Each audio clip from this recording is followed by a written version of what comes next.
Now, from the area's leader in live local news, this is WYLN News, the area's #1 source of live local news and information in Luzerne, Schuylkill, Carbon, and Columbia counties. WYLN News starts now. Good evening, and thank you for joining us on WYLN News. Here's a recap of our top stories from the week. A man from Allentown is facing charges after he fatally struck a pedestrian on Interstate 80 in Luzerne County on Friday, March 21st. According to state police, the incident took place near mile marker 257 in Butler Township. Troopers say the victim, identified as 53-year-old Israel Cruz of Hartford, Connecticut, was tending his disabled vehicle on the right shoulder of the roadway when he was struck by a tractor-trailer driven by Aziz Bello of Allentown. A witness at the scene told officials that Bello spoke briefly with the victim before getting back into his tractor-trailer and fleeing the scene. Cruz was life-flighted to Geisinger, Wyoming Valley, where he succumbed to his injuries and was pronounced dead. According to court documents, Bello was later identified and arrested by state police in Bethlehem. Troopers say Bello admitted to driving the tractor-trailer, checking for damages, and driving away. Bello has been charged with accidents involving death or personal injury in connection with the incident. The Luzerne County Opioid Settlement Committee held a town hall meeting on Monday at Hazleton City Hall.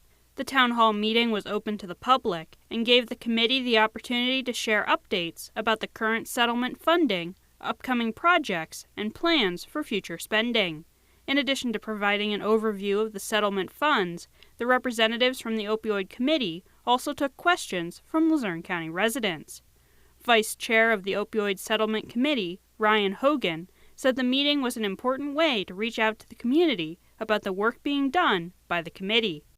I think the meeting went well. We had great attendance. We had a lot of interested participants. They provided and asked great questions. I think everybody was very receptive. I think people had a positive outlook on the direction in which the Opioid Settlement Committee is taking things, and I look forward to continuing to work and reach out to the community and see what their needs are.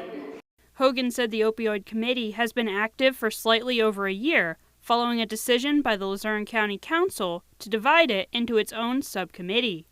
Hogan said the decision to form the subcommittee was made after the county reported a record number of overdoses, hospitalizations, and incarcerations in recent years connected to the opioid crisis. The purpose of the committee was to address opioid addiction and combat the issue head-on.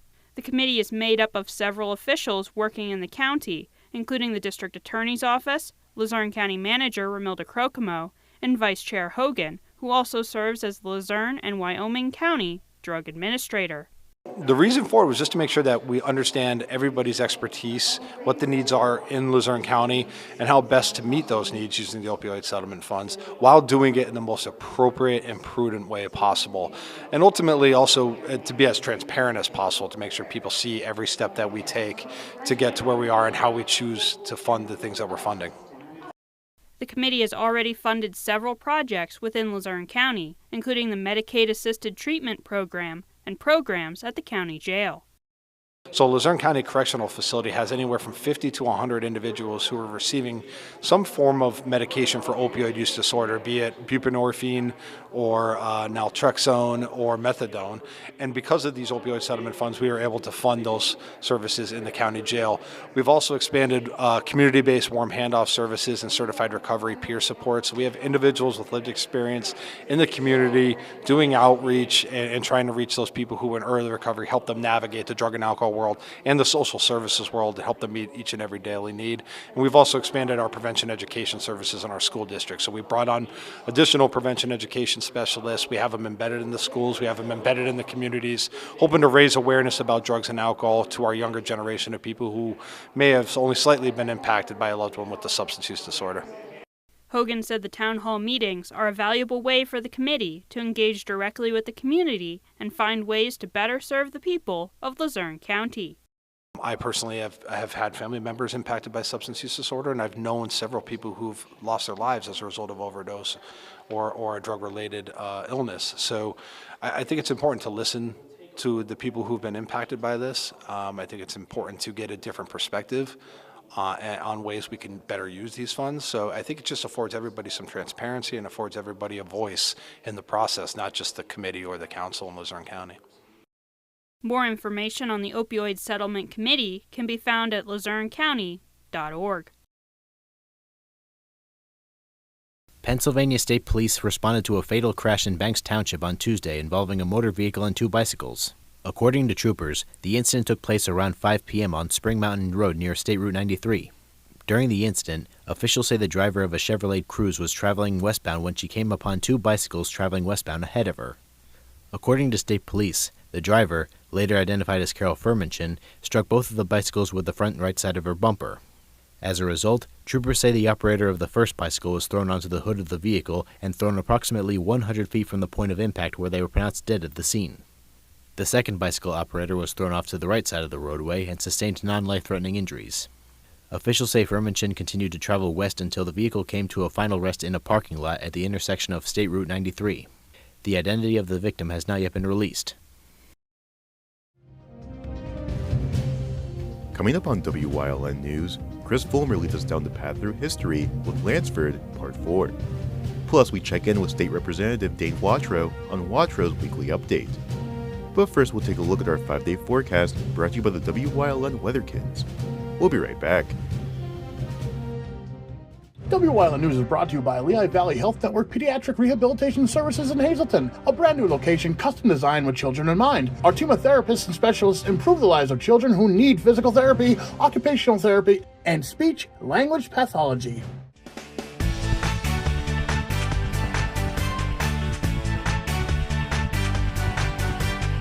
Hi, my name is Wes, and I'm 4 years old. Tomorrow we will be playing and sunny out.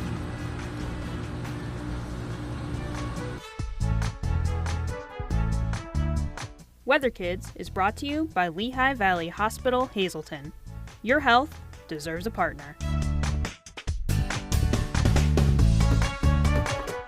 We want your child to be our WYLN Weather Kid. Your child can be our feature weather reporter of the day on WYLN News and WYLN social media posts, just by using your smartphone or any video recording device. It's easy. All ages are welcome, from toddlers to teens. To find out how, go to the weather section of WYLNTV.com or look for our post about it on the WYLN News Facebook page. Submit your Weather Kid video today. Hey, it's Justin from Grand Central, and our trained sleep professionals are here to help you sleep like never before. With an extensive line of Sealy and Stearns & Foster mattresses, we are sure to find you the right mattress at the right price. Free delivery and removal, interest-free financing for up to 60 months, and same or next day delivery on select models. And don't forget, everyday low prices. Stop in to one of our 2 locations, Route 93 in Nescopec, or downtown Hazleton, and see why Northeast and Central Pennsylvania sleeps better with Grand Central.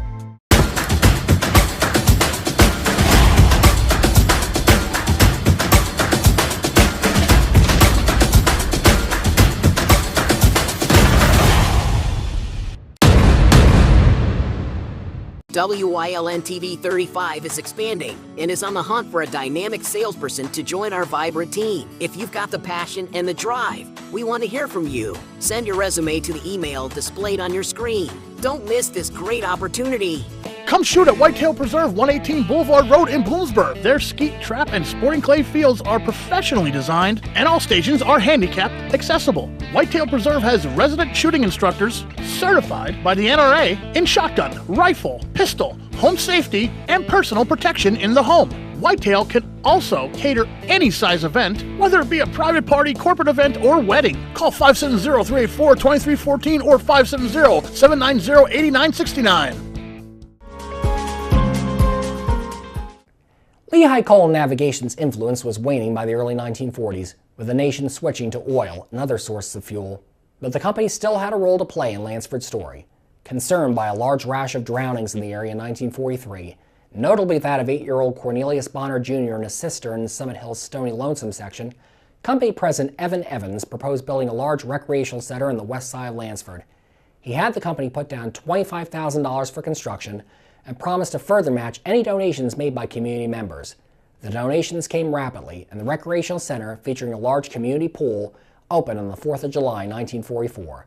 For the following 70 years, Panther Valley residents enjoyed many safe summer days and evenings in the waves of the pool. As television took off across America in the early 1950s, Lansford would become the epicenter of the medium's development. Bob Tarleton at the time owned a TV sale and repair shop at the corner of East Paris and Chestnut Streets. The mountains surrounding Lansford allowed for only a weak signal from the Philadelphia area to reach viewers in the valley. Tarleton attempted to remedy this for his customers by running a coaxial cable to a tower atop the mountain in Summit Hill. He and other TV dealers in town then banded together to form the Lansford Cable Company, which would become the very first commercial cable television company in the country and charge viewers a monthly service fee to get high-grade picture quality. Wanting to upgrade further in the technology, Tarleton reached out to Gerald Electronics of Philadelphia, which at the time was headed by future Pennsylvania Governor Milton Shapp. The company modified one of their amplifiers to allow for even better picture quality. Tarleton would subsequently go on to work for Gerald and helped it reconfigure itself into producing equipment for the cable TV market. He would train many others who entered the nascent cable business and would be co-founder of the National Cable Television Association and the Pennsylvania Cable Television Association. Throughout all the changes in the Panther Valley and the wider coal region throughout the 20th century, a strong local love for football remained constant, and several of the Panther Valley Sons would make a name for themselves coaching on the gridiron nationally. One of them was Mike Holovac, born in Lansford in 1919. After a standout career at Lansford High School, where he at one point helped to defeat an opposing team coached by Vince Lombardi, he played collegiately at Boston College under the legendary Frank Leahy. Averaging 5 yards a carry in college, Holovac led the Eagles to both the Sugar and Orange Bowls during his time in Chestnut Hill. After wartime service captaining a PT boat in the Pacific, he would play 3 years professionally with the Los Angeles Rams and Chicago Bears. After retiring in 1949, he returned to Boston College as a coach. He would be the Eagles coach from 1951 to 1959, then would move on to the NFL as the then Boston Patriots running backs coach. When Patriots coach Lou Saban was fired on October 10, 1961, Holovac was named his replacement. He led the team to a winning record the rest of the season and was rewarded with the permanent head coaching job. Holovac led the Patriots through 1968 and would reach the AFL Championship game in 1963. His later years with the Patriots would prove less successful than his earlier ones, and he was fired in January 1969. Holovac's 53 wins with the Patriots would be the most of any coach in franchise history until they would be surpassed by Bill Belichick in 2005. After leaving Boston, Holovac bounced around as an assistant coach with the San Francisco 49ers, Oakland Raiders, and New York Jets, and would serve one game as interim Jets coach at the end of the 1976 season when Lou Holtz left for Arkansas. He then moved into a front office position with the then Houston Oilers as the team's executive vice president from 1981 to 1988 and its general manager from 1989 to 1993. Under Holovac's hand, the Oilers drafted Warren Moon as quarterback and would become a strong perennial contender. Holovac continued with the team as a scout until his retirement in 1999. On the college level, Panther Valley area football would be carried forward by George Welsh, who had been born just west of Lansford in Coaldale in 1933. He would join the U.S. Naval Academy after graduating high school and was a solid quarterback for the midshipmen, being named first-team All-American in 1955. Welsh then got into coaching after his playing days had ended. He would be hired as an assistant coach at Penn State by Rip Engel in 1963 and would be retained by Joe Paterno when the latter was named coach in 1966. Welsh remained at State College until 1972 when Navy called him back to coach its team, which had stumbled in the years since the graduation of Roger Staubach. Welsh turned the Academy's team around, leading the midshipmen to 3 straight bowl games, and 9 seasons as coach, he would beat rival Army 7 times. At the end of his last year in charge, he had become Navy's all-time winningest coach, although this record has since been surpassed. By then, Welsh's success had caught the eye of the University of Virginia, which at the time was a football doormat. When Welsh was hired in Charlottesville in 1981, the Cavaliers had never made a bowl game and had only won 33 Atlantic Coast Conference games in roughly 30 years. As he had at Navy, Welsh quickly turned Virginia around. By his 3rd year, he led the school to their first bowl appearance in the 1984 Peach Bowl. It would be the first of 12 bowls he would lead Virginia to. Welsh also coached the Cavaliers to ACC titles in 1989 and 1995 and won 7 or more games for 13 straight seasons. Arguably his best year would be in 1990, in which Virginia won its first 7 games, beat rival Clemson for the first time in nearly 30 tries, and was ranked number 1 in the nation for 2 weeks. When Welsh retired at the end of the 2000 season, his 134 wins at Virginia were the most in ACC history, although that record has also since been surpassed. Back in Lansford itself, as a new century dawned, 2 brothers would show the town and region the power of kindness and charity in many ways. Ralph and Daniel Sipko were born in 1921 and 1930 respectively, the sons of Slovakian immigrants. Over the decades, they worked in mining and factory jobs. They also invested in various industries along the way. These investments would eventually pay off for the brothers, who by the 1990s were millionaires with a net gross of roughly $300 million. Despite this status, they lived frugal lives, sharing the same house and driving a 1980 Plymouth. By 1994, Daniel and Ralph made the decision to share their wealth with the coal region. Their first donation of $75,000 would go to Marian Catholic High School in hometown that year. More donations from the brothers would soon follow. A total of $6 million would go to churches in the Diocese of Allentown, Scranton, and Philadelphia. The Sipkos also paid to restore the Carbon County Courthouse clock, as well as Palmerton's community clock, and gave to the local American Cancer Society. In Lansford itself, the brothers' money would be used in buying the borough new Christmas decorations, adding gazebo to Kennedy Park, and opening the No. 9 Mine Museum. The Sipkos' generosity would also reach beyond America's shores, as they paid for 5,000 sweaters to be distributed to children in Bosnia, a gesture that earned them both a humanitarian award in 2003. By then, the brothers had gained a major following throughout the coal region. Daniel Sipko died in 2006, and Ralph Sipko would pass on 2 years later in 2008. Both brothers rest together today in Summit Hill's St. Michael Cemetery, but their legacy of caring and generosity lives on today.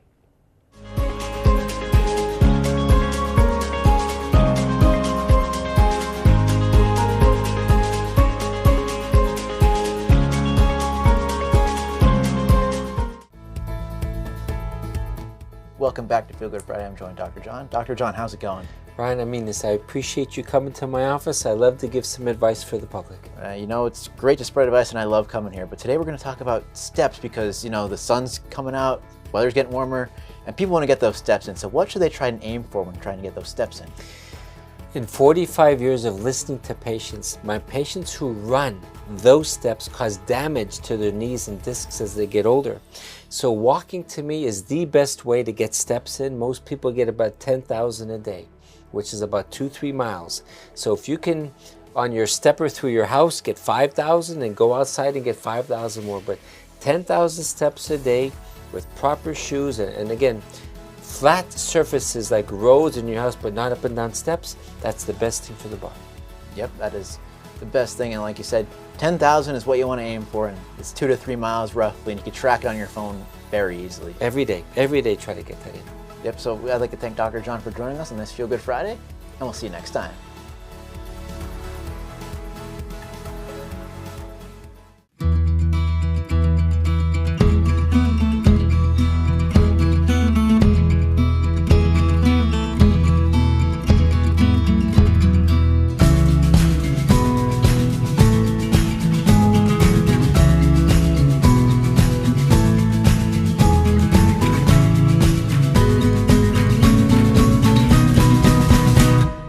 Express Care. Walk in and you walk into the region's most trusted health network. Cooking rice just isn't nice. Hi, Chef Daniel Green here with Rice Robot, the 1, 2, 3 rice cooker. Watch, 1 add the white cup for rice, 2 add the blue cup for water, 3 click it and let Rice Robot perfectly cook it. The secret is perfect cook technology that surrounds the rice with controlled heat for even cooking. Then Rice Robot senses when it's done, auto stops and keeps it warm to serve. It won't burn, overcook or undercook, guaranteed. And rice is just the beginning. Make mac and cheese, frittatas, oatmeals, soups and stews, even ramen dishes. And with a ceramic, ultra non-stick interior, cleanup's a breeze. Get the complete Rice Robot cooking system with the steamer tray and 1-2-3 recipe guide, all for just $39.99. It comes with a 90-day money-back guarantee. We'll even ship your entire order free. Order now. 1-800-640-8545.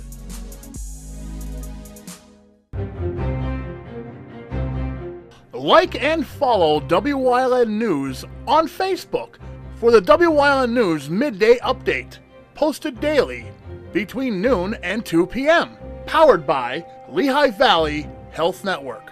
When it's serious, there's only one health network with seriously innovative health institutes. Lehigh Valley Health Network, your health deserves a partner.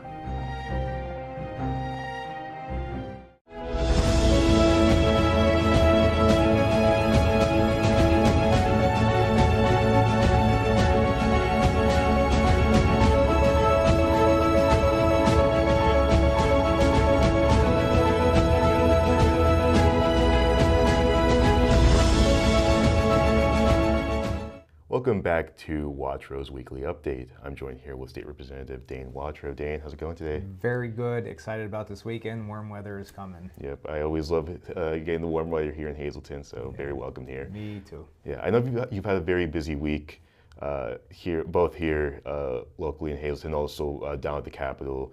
And I know you had a press conference recently with the unveiling of a resolution to recognize Veterans Day for Vietnam veterans on March 29th. If you could tell us more about that press conference. Yeah, thank you very much for bringing that up. This week is monumental to our veterans and Vietnam veterans. This is, they say it's a day, to recognize them. However, this should be a year-round occasion to honor our Vietnam veterans. They didn't have the welcoming home like I had coming home from the Iraqi war. So this resolution, it came from the Senate. I was actually just sitting there, and the senator who proposed this resolution called me up to speak, and I got to speak amongst many Vietnam veterans that were present from all branches of service. And it's just, it was very nice to be with them and to recognize their service and the sacrifice they gave for us.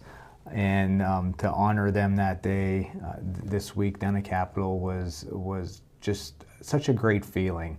I said during my brief comments that I reflect on the terrain that I had to deal with. It was flat, you could see for miles, where the terrain that our soldiers had to deal with, airmen had to deal with, in Vietnam was much different. It was hard, it was tough, and the welcoming home wasn't there like how I had it. So my hat's off to them. I salute each and every one of them, and thank you very much for bringing that up. Absolutely. I know we've talked on this segment before about recognizing veterans. Like we talked about the national holiday in November, but to have a day like this, I think would be very important for the veterans of the Vietnam War, and to just take the time in March to recognize them that way, I think would be very beneficial. Absolutely, yeah. It's a good learning experience, especially for our younger generation coming up.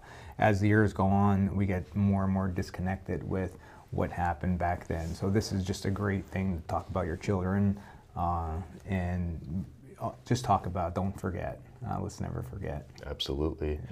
I know this week you also had your resolution passed for National Medal of Honor Day earlier this week. If you could tell us about that. Yeah, once again, this is a week full of honoring our veterans, and thank God, because once again, everything they've done for us. This is my second year doing this. Pennsylvania is the second leading state in the country with recipients of the National Medal of Honor. So with the Medal of Honor, that's the highest award a military personnel could get. With that being said, I had a resolution that passed. March 25th is the day. They decided to run it on March 26th, which I'm very thankful for, to honor those heroes that received that highest award. And that's an award that very limited people have the honor of receiving, and Pennsylvania being number 2 and leading with recipients right here in the Commonwealth, with New York being number 1. That's something I will wave that flag and carry that torch for those guys and women that got that award, and recognize them every March 25th here in the Commonwealth of Pennsylvania and clear across the country. Absolutely. Yeah, you can never really give enough credit and honor to the veterans that have served in this country. And with another event like National Medal of Honor Day now also happening in March, I think that's another really great way for us to really share and understand what they've done for us. That's right. That's right. Yep. I know you also have an upcoming event as we take our way from March now to April. You have a first event of the month with teaching the public about gun safety. If you could tell us more about that. Yeah, April 9th, 5:30 to 7:30 at the West Hazleton Borough Hall, right there in West Hazleton, and they've been gracious enough for the last 2 years now to open up their Borough Hall so we could talk about your right to carry a weapon, concealed carry, and safety. Like you said, safety is super important above everything else. So gun safety is important, and then we're going to talk about your right to conceal a weapon and the proper way to do it and the legal way to do it. So there's all things that are going to be great information is going to be there. the district attorney from Luzerne County, he's going to host, we're hosting the seminar, but he's going to come down and discuss the do's and don'ts of concealed carry weapon, which is very important. I personally do carry one myself. Not here today, I don't do that, but it's very important to make sure we're doing things the right way, in the legal way, and like you said, the safe way. And then we're also going to have the sheriff from Luzerne County down as well. As time progresses, we're going to have many seminars and things going on. So once again, thank you for bringing that up. April 9th, we said, from 5:30 to 7 at West Hazelton Borough Hall. All right, sounds good, yeah. If you don't mind, if I could also mention one thing, that rent rebates, that's an important thing, very helpful to people. Right. That's open now, and some people don't know, do they qualify? Do I not qualify? There's guidelines. I encourage anybody that if you're questioning it, just give me a call at the office in Hazelton. You can find us online, Facebook. All of our information is readily accessible everywhere. Give us a call. We can screen you to make sure you qualify. Bring in the documents. We'll tell you the documents that is needed to go ahead and get that money. That's money that goes back in your pocket. Very important. Great benefit to have. So that's the homeowner's rebate and / rent rebate. So I try to push that and encourage all of our senior citizens and disabled personnel to make sure they come in and see if they're eligible for that. Absolutely, yeah. That's a very useful tool for a lot of our senior citizens here in this area. So it's definitely a very useful tool right there. It is. Thank you. Thank you. Yep. As always, I want to thank State Representative Dane Watrow for joining us here on Watch's Weekly Update. We'll see you next time.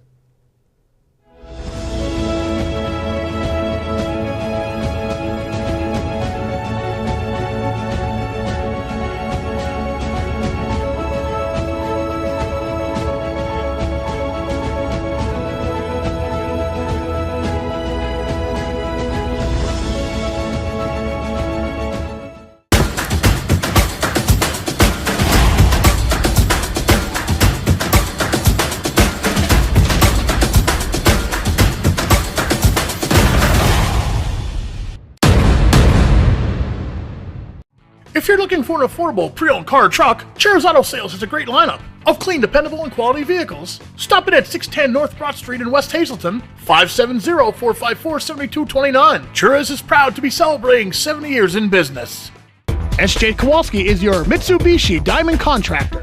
They can install a Mitsubishi electric Mr. Slim ductless heating and cooling system. Mr. Slim systems are designed to make any living space in your home inviting. You can have a different temperature control for every room in your home.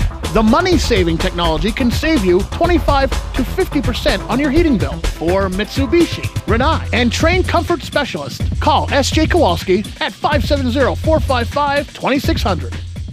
Like and follow WYLN News on Facebook for the WYLN News Midday Update. When it's serious, there's only one health network with seriously innovative health institutes. Lehigh Valley Health Network, your health deserves a partner. PPW Nation, get ready for the best of PPW Season 2. Join Paul Bowe, E. Julius Kuiper, Alexander Bravado, Tom Mitchell, and Alex Watt as we take you down memory lane and relive some of the best PPW matches of all time. Saturdays at 5 p.m., Sundays at 10 p.m., only on WYLN.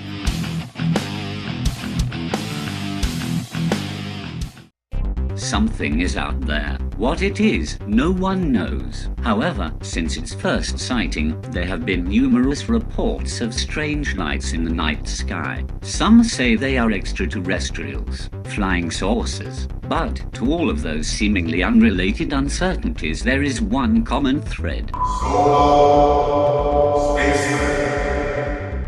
Watch Solo Spaceman on WYLN Thursdays at 1:30, Saturdays at 7, and Sundays at 4:30.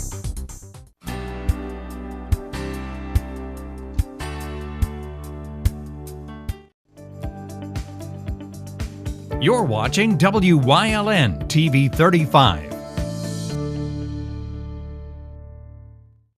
A Path Through History is sponsored by